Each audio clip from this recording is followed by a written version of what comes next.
Avez-vous ressenti cette étrange lourdeur dans l'air récemment? Ce n'est pas simplement de la fatigue ou de l'anxiété face aux nouvelles du monde. C'est quelque chose de plus profond, une pression invisible qui semble peser sur la poitrine au réveil, comme si l'atmosphère elle-même était chargée d'électricité spirituelle. Selon des rapports émergents liés aux apparitions de Medjugorje, ce que nous ressentons collectivement n'est pas le fruit du hasard. 4 nations spécifiques ont été identifiées comme étant au seuil d'un événement qui défie toute explication naturelle, une échéance liée aux fameux 3 jours de ténèbres prophétisés depuis longtemps. Ce qui rend cette révélation particulièrement saisissante, c'est sa temporalité immédiate. Il ne s'agit plus d'un avertissement lointain destiné aux générations futures. Les sources proches des voyants indiquent que les changements atmosphériques et spirituels ont déjà commencé. Comme petit merci de nous rejoindre aujourd'hui, nous offrons un moment de bénédiction partagée. Commentez avec le mot foi si vous êtes ouvert à recevoir une pensée finale spéciale dédiée à tous ceux qui participent. Et s'il vous plaît, appuyez sur j'aime si vous appréciez ces moments. Restez bien avec nous, car au fur et à mesure que notre histoire se déroule, nous découvrirons la raison précise et troublante pour laquelle ces 4 nations ont été choisies, une révélation qui pourrait changer votre regard sur votre propre pays. Ce samedi marque un seuil différent de tout ce que nous avons connu auparavant. La frontière entre le règne physique et le règne spirituel s'amincit d'une manière que les instruments scientifiques ne peuvent mesurer, mais que des millions d'âmes perçoivent intuitivement. C'est comme le calme avant une tempête massive, mais cette tempête n'est pas météorologique, elle concerne l'architecture invisible de notre monde. Les messages de la Vierge Marie ont pris une urgence sans précédent ces dernières semaines. Ce n'est pas seulement le contenu qui frappe, mais l'insistance avec laquelle elle demande que ces avertissements atteignent des populations spécifiques. Pourquoi maintenant? Et pourquoi ces nations? Les sources suggèrent que ce pays représente des conditions spirituelles distinctes, des états de l'âme collective qui nécessitent une préparation immédiate. Mais les humains ne sont pas les seuls à ressentir ce changement imminent. La création tout entière semble gémir dans l'attente de quelque chose. Le comportement animal sur plusieurs continents a muté selon des schémas que les experts en faune sauvage peinent à expliquer. Des oiseaux migrateurs dévient de leur route millénaire sans cause climatique apparente. Nos animaux domestiques, souvent plus sensibles que nos réalités invisibles, montrent une agitation inhabituelle à des heures spécifiques, fixant des points vides dans l'espace comme s'ils voyaient ce qui nous est caché. La nature perçoit ce que la civilisation moderne ignore largement. Mais attention, l'obscurité décrite dans ces prophéties n'est pas simplement une panne de courant ou une éclipse. De multiples témoins parlent d'un silence qui mettra à l'épreuve les fondations mêmes de notre foi. Durant ces jours, aucune solution technologique construite par l'homme ne suffira. Les réseaux de communication, les générateurs, tout ce sur quoi nous basons notre sécurité matérielle se révélera inadéquat face à cette épreuve particulière. Si la technologie doit faillir, vers quoi nous tournerons-nous? Il existe un lien mystérieux entre l'état de notre foi et ce qui s'apprête à se dérouler. Les 4 nations identifiées ne sont pas choisies au hasard. Elles forment un miroir de l'humanité moderne. Mais pour comprendre ce qui va arriver ce samedi, nous devons d'abord regarder ce qui se passe réellement dans le cœur de ces sociétés, car le diagnostic spirituel est bien plus effrayant que n'importe quelle crise politique. Si nous observons ces événements à travers une lentille politique, tout semble confus. Mais si nous chaussons les lunettes de l'esprit, le schéma devient d'une clarté aveuglante. Les 4 nations mentionnées dans ce rapport confidentiel ne sont pas des entités géographiques arbitraires. Elles incarnent les différents stades de la maladie spirituelle qui afflige notre monde moderne. La première nation identifiée est celle qui a activement supprimé l'expression religieuse pendant des décennies, étouffant la voix de l'âme sous le poids de l'idéologie. La deuxième est celle qui s'est endormie dans le confort de la prospérité matérielle, laissant sa vie spirituelle s'atrophier par pure négligence, un danger peut-être plus insidieux encore que la persécution ouverte. La troisième nation fait face à une persécution interne violente des croyants, un martyre silencieux que le monde ignore. Enfin, la quatrième représente ces terres qui ont maintenu une foi traditionnelle de façade, mais qui craquent aujourd'hui sous les pressions externes qui menacent d'éroder ce qui reste de sacré. C'est un diagnostic global. Mais qu'est-ce qui a déclenché cette révélation spécifique à Medjugorje maintenant? Selon les récits poignants des témoins présents, le voyant a reçu ce message lors d'une apparition qui semblait typique au premier abord. Cependant, l'atmosphère a basculé lorsque la Vierge Marie est apparue, non pas avec son sourire habituel de réconfort, mais avec des larmes ruisselant sur son visage immaculé. Le poids émotionnel de ce qu'elle a communiqué était si profond, si écrasant, que le voyant a peiné à parler pendant près d'1 heure après l'extase. Ce n'était pas de la colère divine, mais une tristesse maternelle insondable face à ce qui vient. Lorsque le message a finalement émergé de ce silence traumatique, il contenait des détails sur la préparation qui n'avaient jamais été partagés auparavant avec une telle précision logistique. Les instructions sont claires. Les maisons doivent être consacrées d'une manière particulière avant ce fameux samedi. L'eau bénite, dans ce contexte, cesse d'être un simple symbole rituel pour devenir une véritable munition spirituelle. Lorsqu'elle est appliquée avec foi aux quatre coins d'une habitation, elle scelle l'espace. Le chapelet, placé derrière une porte, devient bien plus qu'une décoration pieuse. Il agit comme un verrou spirituel. Ces objets, s'ils sont bénis et positionnés avec une foi authentique, créent des barrières invisibles que l'obscurité annoncée ne peut pénétrer. Cela nous rappelle l'injonction prophétique d'Isaïe qui résonne à travers les siècles pour nous atteindre aujourd'hui. « Va, mon peuple, entre dans ta chambre et ferme la porte derrière toi. Cache-toi pour quelques instants, jusqu'à ce que la colère soit passée. » Isaïe 26, 20. Ce verset n'est plus une métaphore, il devient une consigne de survie spirituelle. Pourtant, beaucoup, même parmi les baptisés, rejetteront tout cela comme de la superstition médiévale. Ils continueront leur routine, aveuglés par le rationalisme, jusqu'au moment où l'événement les frappera de plein fouet. Ils chercheront alors frénétiquement des explications que leur vision du monde, trop étroite, ne pourra leur fournir. L'avertissement est explicite. La sécurité matérielle ne sera d'aucun secours. Les comptes bancaires bien garnis, les réserves de nourriture, les bunkers sophistiqués, tout cela sera inutile si la maison spirituelle n'est pas fortifiée. Mais qu'est-ce qui rend cette prophétie différente des innombrables autres qui ont circulé sans se réaliser? C'est la convergence des signes. Ce n'est pas seulement une voie isolée, c'est un cœur de phénomènes inexplicables. Et il y a un aspect particulier de cette obscurité à venir, une caractéristique terrifiante qui concerne notre technologie moderne, qui va défier toute logique scientifique et plonger le monde dans une stupeur totale.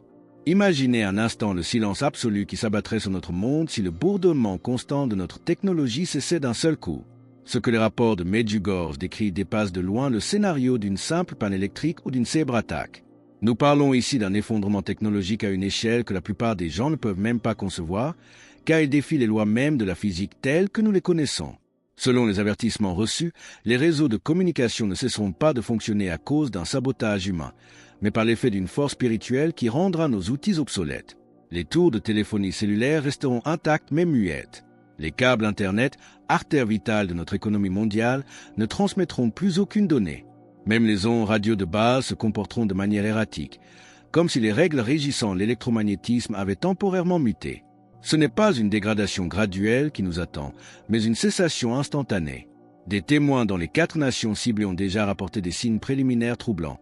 Des dispositifs électroniques qui agissent étrangement sans cause technique, des horloges qui tournent à l'envers pendant de brefs instants avant de se corriger, ou des écrans numériques affichant des symboles qui ne correspondent à aucun langage de programmation connu.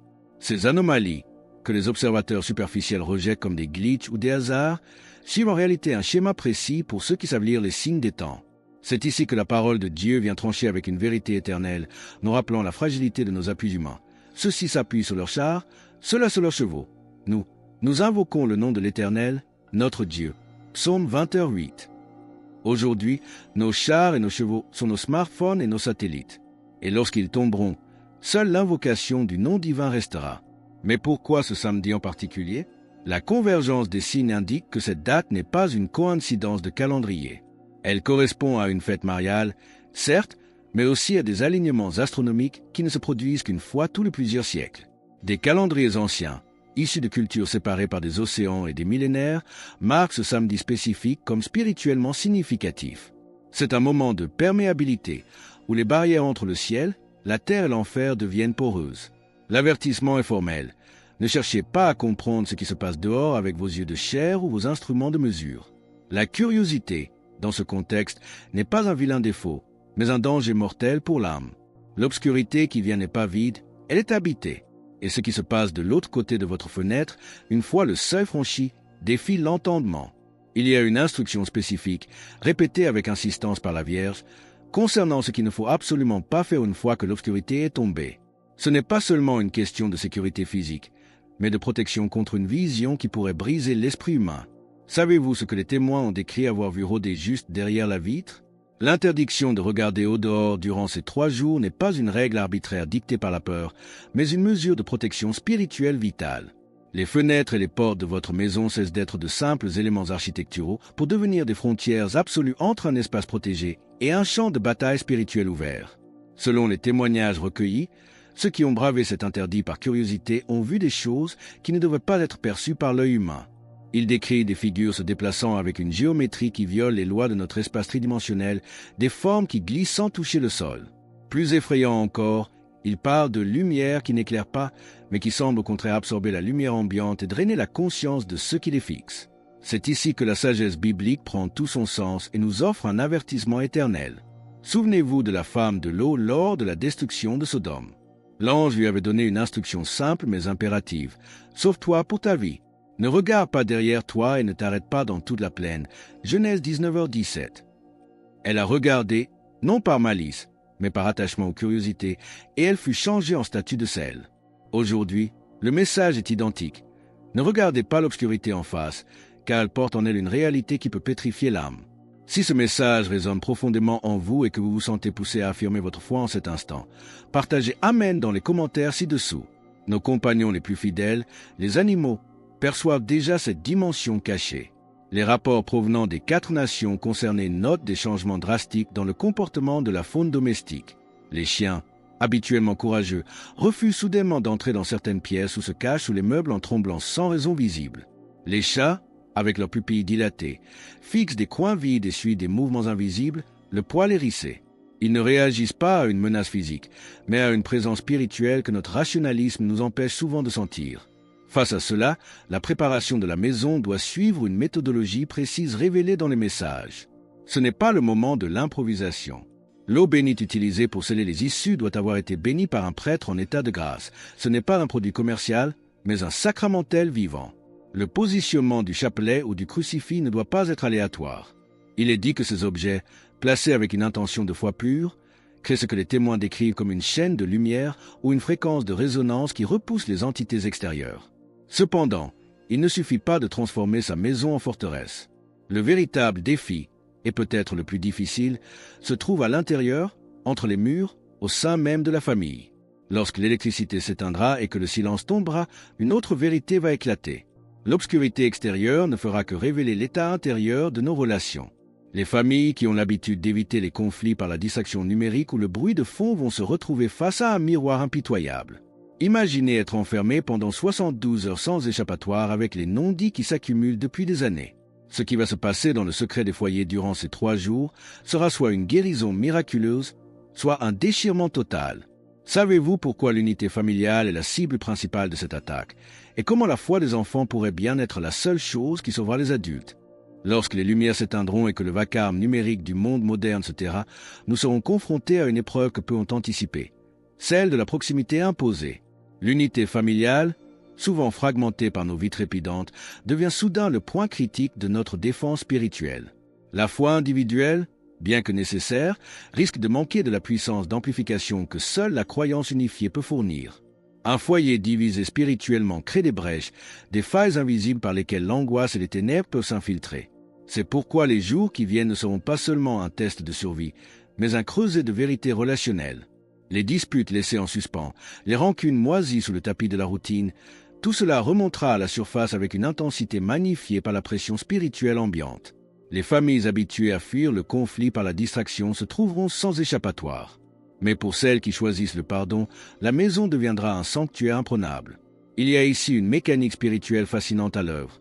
La prière en famille crée ce que les témoins et certains scientifiques ont décrit comme une fréquence de résonance.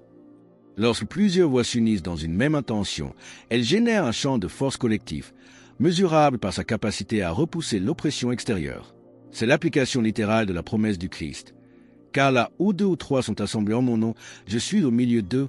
Matthieu 18h20. Sa présence devient le bouclier. Ce n'est plus une métaphore pieuse, c'est une physique spirituelle. Dans cette dynamique, les enfants jouent un rôle absolument crucial, souvent sous-estimé par les adultes. Leur foi possède une pureté et une puissance brute que le scepticisme de l'âge adulte a souvent érodé. Les parents qui ont pris soin d'éduquer leurs petits dans la confiance en Dieu découvriront avec stupeur que leur maison bénéficie d'une protection supérieure. La prière d'un enfant, dénuée de doute, agit comme un phare dans la tempête. Des miracles se produiront durant ces 72 heures, mais pas ceux auxquels on s'attend. On ne verra peut-être pas la mer s'ouvrir, mais on verra des addictions de toute une vie se briser instantanément dans un moment de reddition totale. Des relations brisées, jugés irréparables selon la logique humaine, seront guéris par une intervention surnaturelle. Ces miracles silencieux, vécus à huis clos, seront le véritable trésor de cette épreuve. Cependant, alors que certaines maisons deviendront des havres de paix, d'autres vivront un cauchemar éveillé. La différence ne résidera pas dans l'épaisseur des murs, mais dans l'état spirituel des occupants. Deux personnes pourront se trouver dans la même pièce et vivre deux réalités totalement différentes, l'une enveloppée de paix, l'autre terrorisée par l'abandon. Mais au-delà des foyers individuels, le jugement s'étend à l'échelle des nations. Nous avons parlé de 4 pays spécifiques au début de ce récit. Chacun d'eux va affronter un destin différent, taillé sur mesure selon ses choix collectifs passés. Ce que vous allez découvrir maintenant sur le sort réservé à ces nations pourrait bien vous glacer le sang, car il ne s'agit pas de politique, mais d'une justice divine implacable qui frappe là où le péché a abondé. Ces nations affrontent aujourd'hui un jugement qui n'a rien à voir avec leur PIB ou leur puissance militaire, mais qui est basé sur une comptabilité spirituelle accumulée au fil des décennies. Le diagnostic est terrifiant de précision. Les pays qui ont systématiquement retiré la foi de l'espace public découvriront brutalement que leur population manque du système immunitaire spirituel nécessaire pour survivre à cet événement. Sans anticorps divins, ils sont vulnérables. D'un autre côté, les sociétés qui ont persécuté les croyants réaliseront que leurs forces de frappe et leur économie ne sont que de la poussière face à des forces qui opèrent selon des lois surnaturelles. Même les nations traditionnellement chrétiennes ne seront pas épargnées. Elles devront se confronter à l'hypocrisie d'une foi devenue une performance culturelle plutôt qu'une relation vivante. Mais le choc le plus immédiat et le plus déstabilisant pour l'homme moderne sera le silence. L'avertissement est formel. La technologie, notre idole fonctionnelle, va nous trahir. Lorsque les téléphones s'éteindront et qu'Internet s'évaporera, des millions de personnes plongeront dans une crise de sevrage indistinguable de la folie. Nous avons atrophié notre vie intérieure à force de connexion constante. 3 jours sans écran sembleront durer 3 ans pour ceux qui n'ont jamais appris à habiter le silence. C'est ici que la parole du psaume prend une résonance de jugement. Arrêtez et sachez que je suis Dieu. Je domine sur les nations. Je domine sur la terre. Psaume 46, 11. Ce arrêter n'est plus une invitation à la méditation. C'est un ordre imposé par le ciel. Pour rejoindre notre communauté et ne manquer aucune histoire inspirante, pensez à cliquer sur j'aime et à vous abonner. Le déroulement chronologique de l'événement a été révélé avec une précision qui ne laisse aucune place au doute. Tout commencera un samedi avec une normalité trompeuse. Le café coulera, les nouvelles défileront, les enfants joueront. Mais sous cette surface calme, la réalité commencera à muter subtilement, perceptible seulement par ceux qui sont spirituellement accordés. Les changements initiaux seront assez discrets pour être ignorés par la masse. Cependant, dès le dimanche soir, le déni deviendra impossible. L'obscurité ne sera plus seulement atmosphérique, elle sera oppressive. Et au matin du lundi, le monde sera fondamentalement différent pour ceux dont les yeux se seront ouverts. Le mardi trouvera une humanité irrémédiablement divisée. D'un côté, ceux qui, dans le même espace physique, expérimentent la présence divine et la paix. De l'autre, ceux qui ne ressentent qu'abandon et terreur. Cette séparation n'est pas géographique, elle est ontologique. C'est la réalisation de la prophétie. 2 hommes seront dans un champ, l'un sera pris, l'autre laissé. Les larmes de la Vierge à Medjugorje ne sont pas une mise en scène, mais l'expression d'une douleur maternelle pure face à cette division inévitable. Elle voit ce qui arrive, une dette spirituelle collective qui arrive à échéance. Chaque prière négligée, chaque compromis moral, chaque rejet de la vérité a contribué à ce moment. Pourtant, même à la 11e heure, alors que l'ombre s'étend, une porte reste entr'ouverte. Le larron sur la croix nous a prouvé qu'il n'est jamais trop tard tant qu'il y a un souffle de vie. Mais attention, la conversion doit être authentique et non un marchandage dicté par la panique. Dieu discerne parfaitement le repentir sincère de la négociation désespérée. Alors que le compte à rebours continue avec une inévitabilité mécanique, nous approchons du moment où la neutralité confortable disparaîtra à jamais. Il ne reste que peu de temps pour faire le choix qui déterminera non seulement votre expérience de ces 3 jours, mais votre position pour l'éternité. Êtes-vous prêt à poser l'acte final de consécration qui vous placera du bon côté de la barrière? Nous voici arrivés au terme de cette révélation, et le constat est sans appel. Le compte à rebours continue avec une inévitabilité mécanique. Chaque tic-tac de l'horloge nous rapproche de cet instant fatidique où la neutralité confortable, dans laquelle tant d'entre nous ont vécu, s'évanouira pour toujours. Il n'y aura plus de zone grise. Chaque âme devra déclarer sa loyauté finale, non par des mots, mais par sa réaction face à une pression surnaturelle à laquelle nul ne peut échapper. Les larmes de la Vierge Marie à Medjugorje ne sont pas une métaphore poétique. Elles sont l'expression d'une douleur maternelle authentique pour ces enfants qui marchent aveuglément vers des épreuves qu'ils refusent de reconnaître. Elles ne pleurent pas parce que Dieu est cruel, but parce que l'humanité a choisi ce chemin à travers d'innombrables petites décisions de rejet. Pourtant, sa main reste tendue. Les outils qu'elle nous a donnés, le chapelet, l'eau bénite, la consécration des foyers, ne sont pas des reliques superstitieuses d'un passé révolu. Ce sont des instruments spirituels de haute précision, dont l'efficacité deviendra indéniable et vitale lorsque l'obscurité tombera. C'est le moment de se souvenir de l'avertissement solennel du Christ. Veillez donc et priez en tout temps, afin que vous ayez la force d'échapper à toutes ces choses qui arriveront et de paraître debout devant le Fils de l'homme. Luc 21h36. Paraître debout et non effondré par la terreur. C'est là tout l'enjeu de votre préparation. Je vous invite maintenant, avec toute la gravité que ce moment requiert, à fermer les yeux et à poser cet acte de choix définitif. Faites de cette prière votre forteresse. Seigneur Jésus, Maître du temps et de l'histoire, je reconnais que l'heure est avancée. Devant les signes des temps et l'urgence qui grondent, je refuse la peur panique pour choisir la confiance filiale. Je comprends aujourd'hui que ma sécurité ne dépend ni des murs de ma maison, ni de mes réserves matérielles, mais de l'état de grâce de mon âme. Je te consacre mon foyer. Seigneur, fais de ces murs un rempart contre les ténèbres du dehors et de notre famille un sanctuaire de ta paix. Je renonce à toute négligence spirituelle, à toute tiédeur qui m'a fait croire que j'avais le temps. Je saisis le chapelet non comme un objet, mais comme la chaîne de sauvetage qui me relie au ciel. Que chaque, je vous salue Marie, soit un sceau de lumière sur ma porte. Pardonne mes compromissions passées, mes silences coupables, mes distractions mondaines. Je choisis aujourd'hui, en pleine conscience, d'appartenir au camp de la lumière. Si les systèmes du monde doivent s'effondrer, que ma foi, elle, reste inébranlable. Donne-moi la force de rester en prière quand le silence se fera lourd et la charité de soutenir les miens quand l'angoisse montera. Je ne demande pas d'être épargné par la justice, mais d'être couvert par ta miséricorde. Que ta volonté soit faite, sur la terre comme au ciel. Amen. Ce que nous avons partagé aujourd'hui n'est pas une fin, mais un commencement. Les choix que vous faites dans ces dernières heures de préparation établiront des positions spirituelles qui dureront bien au-delà de l'obscurité elle-même. Alors que nous concluons sur cette réalité transcendante, nous vous invitons à déclarer votre foi et votre position dans ce combat. Commentez Jésus est roi ci-dessous pour affirmer cette vérité avec nous. Et votre parcours ne doit pas s'arrêter ici. Cliquez sur la vidéo qui apparaît maintenant sur votre écran pour un autre message puissant que nous avons préparé pour vous.